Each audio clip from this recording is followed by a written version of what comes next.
Good morning, Philippines, mga kabarangay, mga kababayan, mga kapatid.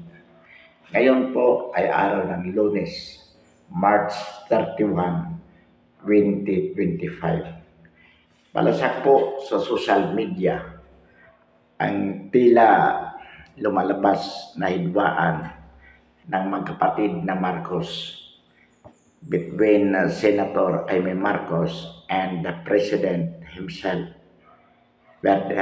Bongbong Marcos, sapagkat base sa initial report ng committee hearing na ginanap sa Senado at pinangunahan mismo ni Senator Jaime Marcos, ayon sa kanilang initial report ay talagang illegal di umano ang pagka-aresto ng bangag na Pangulo kay PRRD.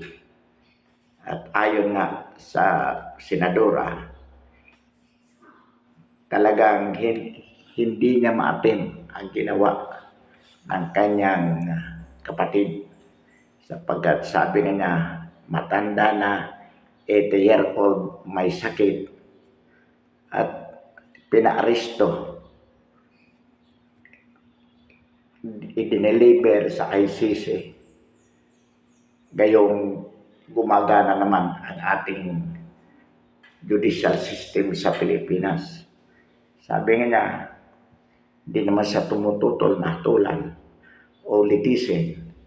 Ngunit dapat dito sa Pilipinas, katulad din naman ng nais ng kanyang ama, ng dating Pangulong Ferdinand Marcos Sr. At dahil dito,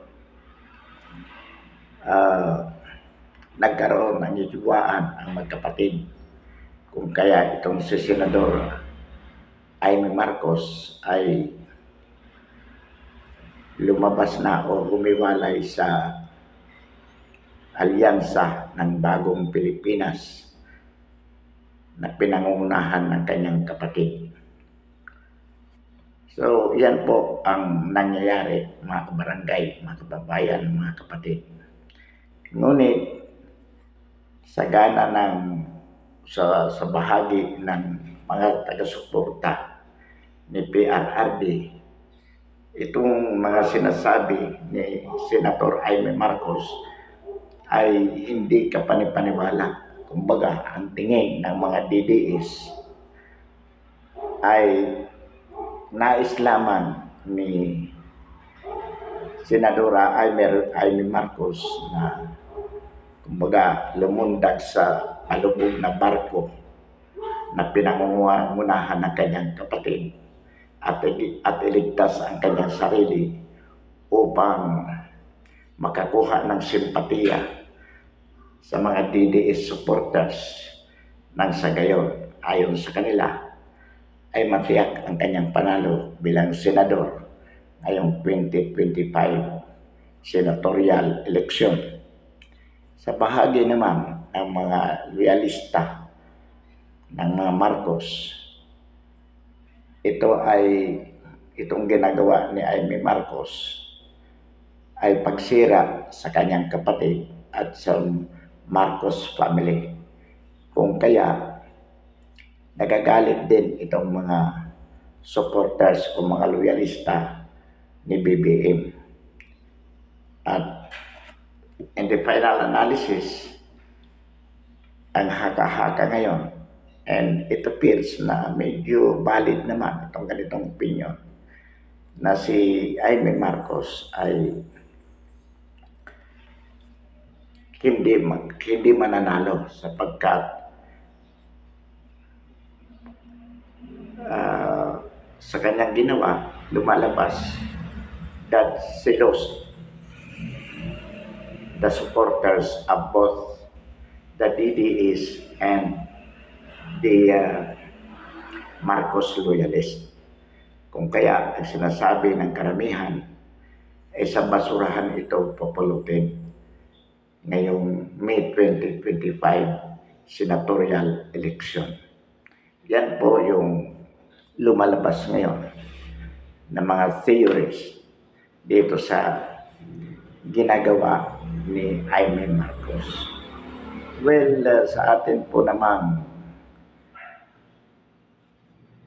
haka-haka, pwede po na talagang ganon ang intensyon ni Jaime Marcos.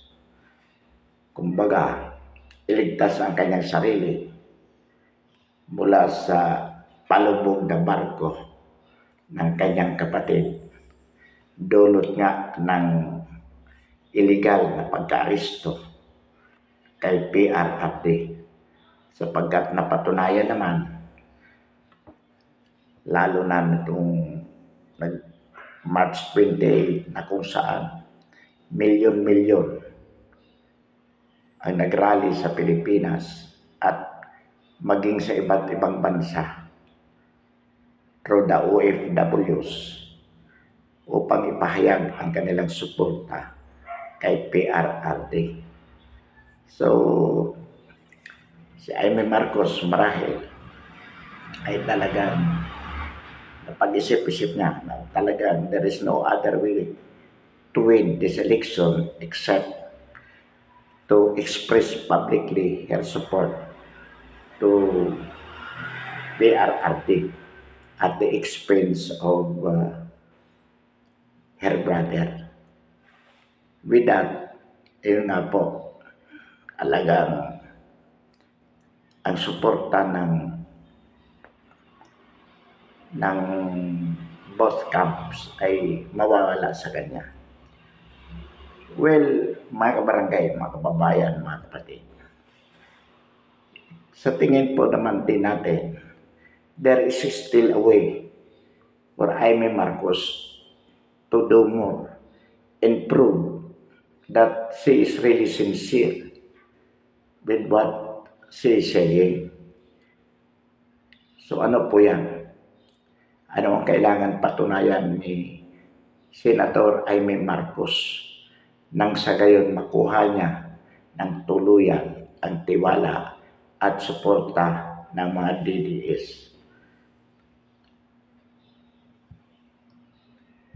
Ano ang dapat niyang gawin at this point in time na both camps ay nagkakaroon pa rin ng pagdududa sa kanyang intensyon? Well, sa atin pong paniniwala, Jaime Marcos could prove if and only if she would start the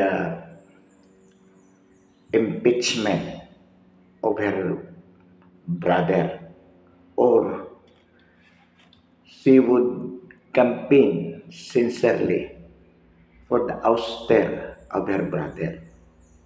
Sapagkat kung naniniwala na talaga siya na wala ng kakayahan na mamuno ang kanyang kapatid, at naniniwala siya na ang ginagawa ng kanyang kapatid ay katiwalian, katulad nga ng pagpapaaresto kay PRRD at pagdala nito sa ICC, dapat in the name of public interest, she should initiate in whatever way for the ouster of PBBM in order to save the republic, the country.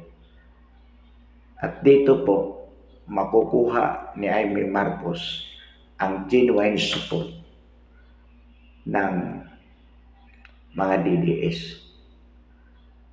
Anyway, minsan na po siyang pinagkatiwalaan ng mga Duterte.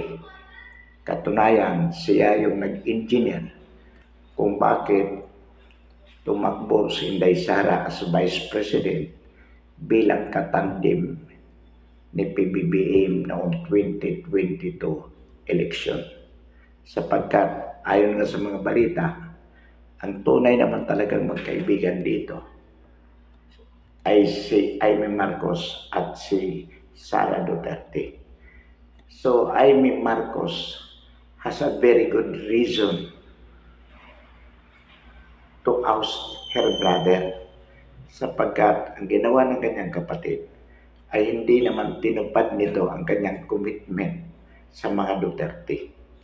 Bagkus, kinalaban pa to the max ni PBBM ang mga Duterte. Kumbaga trinidor. At si Aimee ang dahilan kung bakit nangyari yon. Bakit si Aimee ang dahilan? Sapagkat without her, PBBM would have not been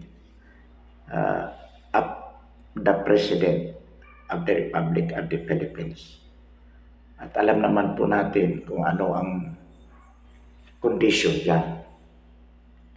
Ipagpatuloy ni PBBM ang legacy ni PRRD as his predecessor. Ngunit sinira niya. Kaya nga, first and foremost, ang nasisisi dito si Aimee Marcos. Kasi kung hindi dahil sa kanya, hindi mangyayari ang lahat ng ito. So kung gusto ni Aimee Marcos na mapaniwala niya ang mga DDS na siya ay sincere na talagang sumusuporta kay PRRD, patunayan niya. She has to do something to oust her brother para ma-install si Sara Duterte. That is the only way for Aimee Marcos to redeem her name, to make the Filipino people believe that she is really sincere in her pronouncement to support PRRD at the expense of her own brother. Alam po natin na mahirap gawin yan sa bahagi ni Aimee Marcos. But without her doing it, she could not win the support of the DDS because the DDS could no longer trust her. Hindi na siya pwedeng pagkatiwalaan ng mga DDS unless otherwise she would work for the ouster in whatever way her brother as President of the Republic. Yun po ang kailangan gawin ni Aimee Marcos. Lesser than that, wala na po. Hindi niya mabubudol ulit ang mga Pilipino. Hindi na po niya mabubudol at hindi na nila mababawi ang tiwala sa mga Marcos ng mga Pilipino. Kaya ang panawagan po natin kay Aimee Marcos, although we understand na mahirap gawin ito sa kanyang bahagi, na siya mismo ang magsisimula, ang magtatrabaho very hard na mapatalsik ang kanyang kapatid, either by way of impeachment or by way of insurrection. Yun lang po, mga kabarangay, mga kababayan, mga kapatid. Ano man ang sabihin ni Aimee Marcos against her brother or in support of PRRD, it cannot be taken heavily sapagkat wala pong magiging impact yan, sapagkat ang magiging impression lamang sa kanya ay namamangka siya sa dalawang ilog at muli siya na naman ay manggagamit at muli ito ang impression sa kanya. So ang ating panawagan kay Senator Aimee Marcos, prove it. Kayo lang po ang pwedeng makagawa niyan para sa iyong sarili. Napanood din po natin, mga kabarangay, mga kababayan, ang interview kay kay Tito Soto at kay Ping Lacson tungkol sa issue ng pagka-aresto kay PRRD. Tinanong po si Tito Soto kung ano yung kanyang opinyon. Ang sagot niya, hindi ko ito sasagutin kung tama o mali. Rather, ang sasagutin ko yung issue na kung nag-withdraw tayo sa ICC, dapat may approval ang Senado. So, ang ibig sabihin ni si Tito Soto, since the withdrawal of the Republic of the Philippines from the ICC was without the consent of the Senate, and directly sinasabi niya na hindi valid yung withdrawal. At kung hindi valid yung withdrawal, without saying it directly, may jurisdiction pa rin ang ICC sa Pilipinas. In effect, tama yung ginawa ni PBBM. Yun po ang ibig sabihin ni Soto. Si Ping Lacson naman, ang pagkasabi, let the history, let the time tell it kung ito ay mali o tama. So ano po ang implication sa mga sinasabi ng dalawang ito? They do not stand with the issue for their personal convenience. Ibig sabihin po, itong dalawang senador na sinasabing magigiting na senador, mga batikan, hindi po totoong batikan ang mga senador. Manggagamit din po. Umiiwas sila sa issue sapagkat ayaw nilang magalit si PBBM sa kanila at ayaw din nila na magalit ang DDS. Kalukuhan po, mga kabarangay, mga babayan, mga kapatid. Kumbaga, ang kanilang tinitingnan dito, personal pa rin. Hindi yung tunay na interest ng sambayan ng Pilipino. Kaya hindi po karapat-dapat talaga na mabalik sa Senado itong mga trapo na ito. Sapagkat sa halip na manindigan kung ano ang tama, inililihis nila ang isyu para sa kanilang personal convenience or interest. Yan po ang nakikita natin sa dalawang ito. Ayaw na lang bumitaw kay PBBM sapagkat nais nila na malibre sa kumpanya o malaki marahil ang ibinayad ni PBBM sa kanila. Bukod sa libre sa gastos sa pangungumpanya, binayaran pa marahil ito ng malaking pera para sumama sa bagong alyansa. At ito ang pinagmamalaki ni PBBM ng mga batikan ng mga dati ng senador ang kasama nila sa alyansa ng bagong Pilipinas. Ngunit namamangka sila sa dalawang ilog, ayaw nila sabihin na mali o tama ang ginawa ni PBBM, direkta. Nang sa ganon, hindi sila madamay sa galit ng mga DDS kay PBBM. Pero nagkakamali po itong dalawang senador na ito. Sapagkat hindi naman bobo ang mga Pilipino upang hindi maintindihan ang kanilang posisyon sa isyu. Nang ibig lamang sabihin po niya, talagang sila ay narito pa rin sa pambangka ni PBBM.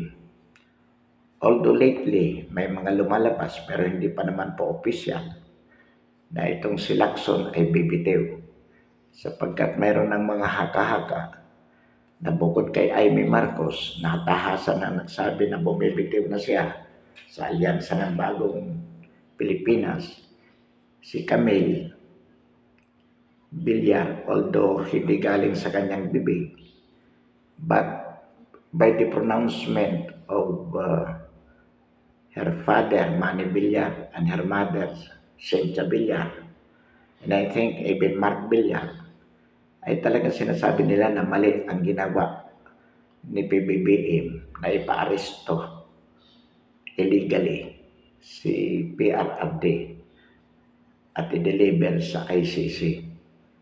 So, itong mga pronouncement ng mga Villar family kasama na rin dito si Camille. At ayon sa mga balita, medyo hindi na raw ito nakita itong mga huling campaign sorties ng alyansa. In the same way na kahit si Pia Cayetano. Bakit? Sapagkat naging very vocal si Alan Cayetano, the brother of Pia, relative to the illegal arrest of PRRD. So ang ang lumilitaw ngayon, based on analysis of many political analysts, itong si Villar at si Cayetano, together with Amy Marcos, and lately, according to the news, even itong si Ping Lacson. And we believe also that bago mag-May election, meron pa rin bibitaw dyan. Nakikiramdam lang sila, titingnan nila kung ano itong, kung tuloy-tuloy ba itong protesta ng sambayan ng Pilipino. Laban dito sa pagka-aristo kay PRRD. Kapag nakita po ang mga senador na ito na talagang tuloy-tuloy ang protesta ng mamamayan dito sa Pilipinas at sa abroad, sapagkat ang mga OFWs ay bumoboto din po yan sa mga senador. So mapipilitan po sila na talagang bumitaw if they have to get the votes of the people, the supporters of PRRD. Sapagkat even according to mga latest surveys, talagang bumaba na ang preference ng mga botante towards the alyansa ng Bagong Pilipinas. It is now shifting to the PRRD camp. So yan po mga kabarangay, mga kababayan, ang political landscape ngayon sa ating bansa relative to the coming election. Another thing is, bukod po sa trend ng eleksyon, malaki din po ang posibilidad na itong mga disgruntled elements of both armed forces and the PNP ay tumataas din po. At sa atin pong paniniwala, naghihintay lang sila ng tamang pagkakataon para mag-withdraw ng kanilang support sa bangag na Pangulo. Ano pong pagkakataon ang hinihintay ng mga kasundaluhan at kapulisan? Yung paglulunsad po ng people power ng sambayan ng Pilipino. Sapagkat pag naglunsad po ng people power ang sambayan ng Pilipino upang patalsikin ang kasalukuyang Pangulo, ang mga kasundaluhan at mga kapulisan, starting from the junior officers level down the line, ay tiyak po na mag-withdraw ng kanilang suporta sa kasalukuyang Commander-in-Chief. Sapagkat naniniwala po tayo na ang mga loyalista lang sa kasalukuyang administrasyon, itong mga ranking o high-ranking officers ng armed forces at ng PNP, sapagkat sila din po sa ating paniniwala ay nabayaran ng malaki ng bangag na administrasyon nang sa gayon manatili ang kanilang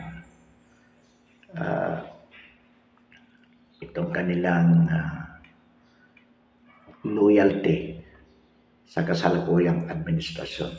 But with respect to the lower ranks, starting with the junior officers, marami na po dyan talaga namang sukang-suka na sa kasalukuyang administrasyon. So pansamantala, mga kabarangay, mga kababayan, mga kapatid, wakasan po natin ang ating talakayan ngayong umaga. Muli, maraming salamat po.